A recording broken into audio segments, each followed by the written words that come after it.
You are watching the press preview, a first look at what's on the front pages as they arrive. It's time to see what's making the headlines with Susie Boniface and Jake Wallace-Simons. They'll be with us from now until just before midnight. So let's see what's on some of those front pages for you now. The Guardian says households are being warned the golden era of cheap food is over, as figures show 2 in 5 people are buying less food to get by. While the Express leads with the Prime Minister scrapping plans to ban 2-for-1 deals on unhealthy foods in a bid to help struggling families with the rising cost of living.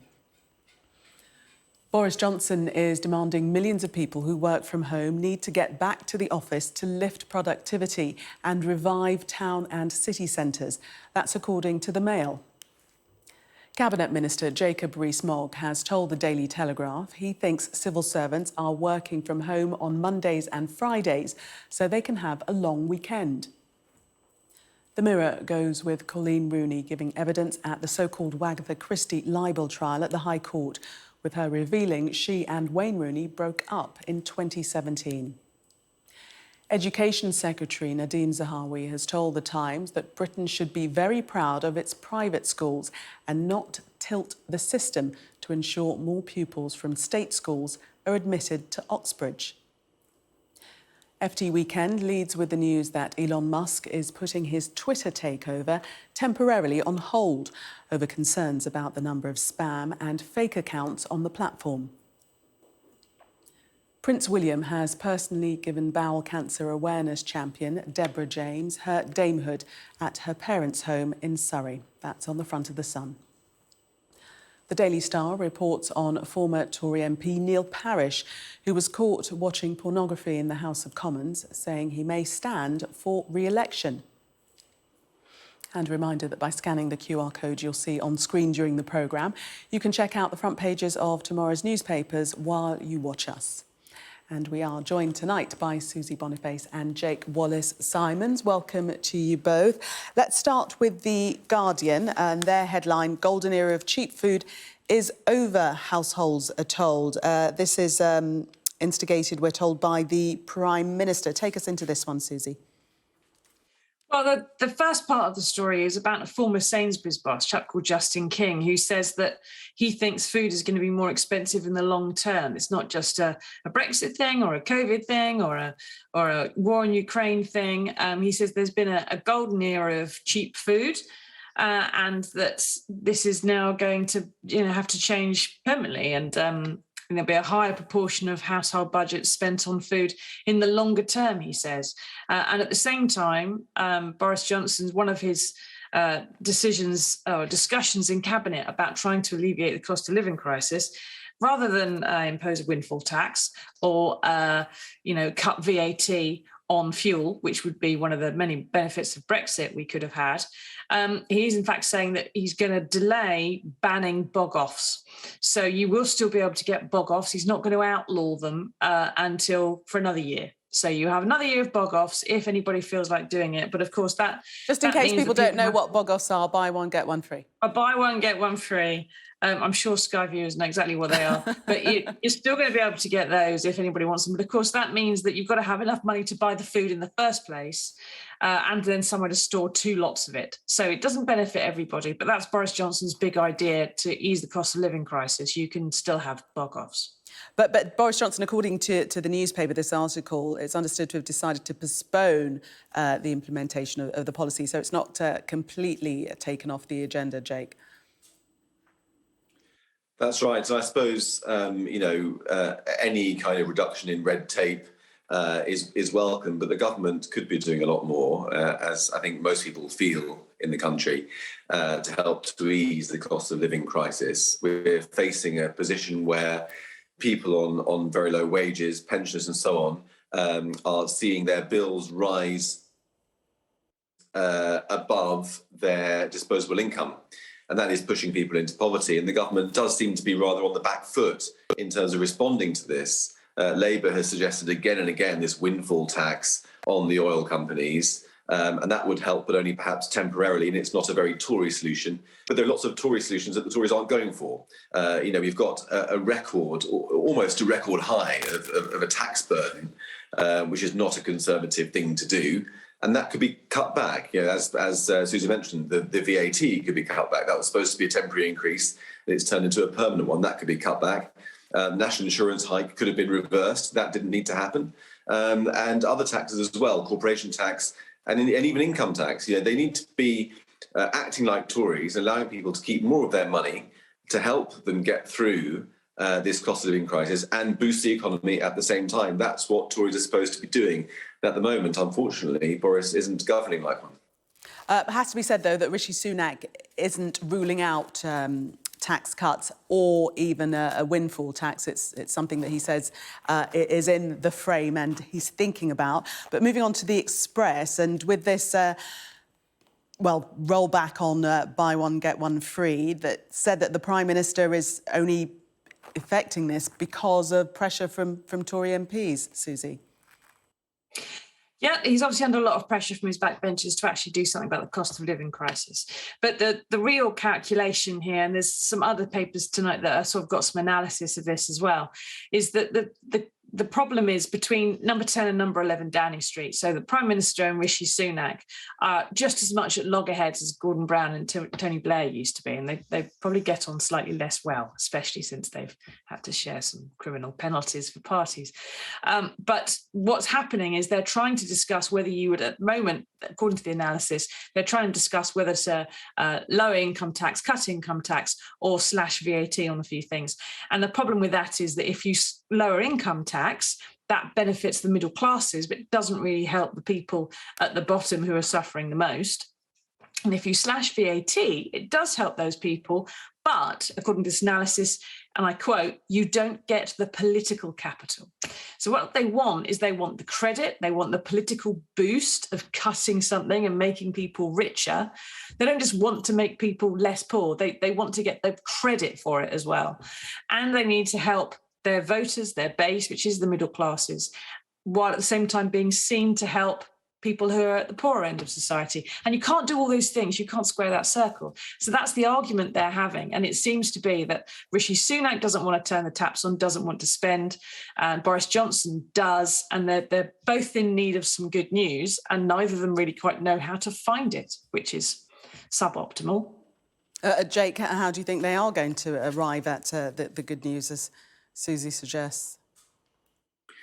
Well, I do think, as I've said, that an overhaul of government policy needs to take place with regard to taxation. At the moment, as Susie mentioned, it does feel as if the policies are unfair. For example, the national insurance hike is designed to help people not to have to sell their homes, or homeowners not to have to sell their homes to fund their care when they get older. So that's to help people who've got money to keep more of it. At the same time, the tax burden being increased in this way is most harming people at the very lowest end of the socio-economic spectrum. So these are not messages which win elections, and we've got one coming up in a couple of years.